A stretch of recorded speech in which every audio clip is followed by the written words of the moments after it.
औरत अचानक समझ गई कि वो पहले ही मर चुकी है, लेकिन उसे याद ही नहीं आ रहा था कि उसकी मौत कैसे हुई। और अब उसकी आत्मा स्टेशन के पास खड़ी हुई थी।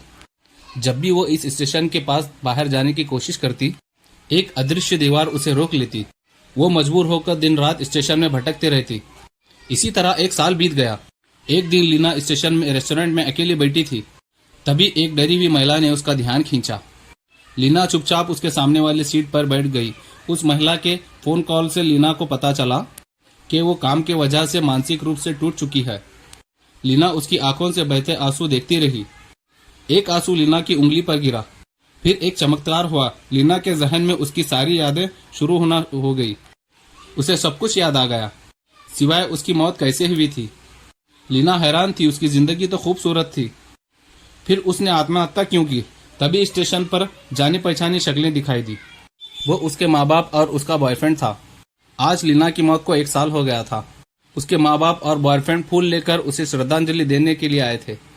जब वो लोग जाने लगे तो लीना ने उन्हें रोकने के लिए दौड़ लगा दी, और तभी चमत्कार हो गया। वो आसानी से उस अदृश्य दीवार को पार कर गई। इसका मतलब था अब वो स्टेशन छोड़ सकती थी। उसे शक हुआ कि शायद ये चमत्कार उसके माता पिता और उसके बॉयफ्रेंड की वजह से हुआ है। उसने उन्हें जाते हुए देखा और फिर अपने बॉयफ्रेंड के पीछे उसके घर तक पहुंच गई। लेकिन जैसे ही वो बिल्डिंग के नीचे पहुंची तो लीना ने देखा कि नीचे वाली पड़ोसन अजीब नजरों से उसके बॉयफ्रेंड को देख रही थी। लीना ने उस पर ज्यादा ध्यान नहीं दिया और उसके पीछे रूम में चली गई। कमरे में अखबार की कटिंग रखी गई थी। उस पर लिखा था लीना की मौत ट्रेन के आगे कूदने से हुई थी।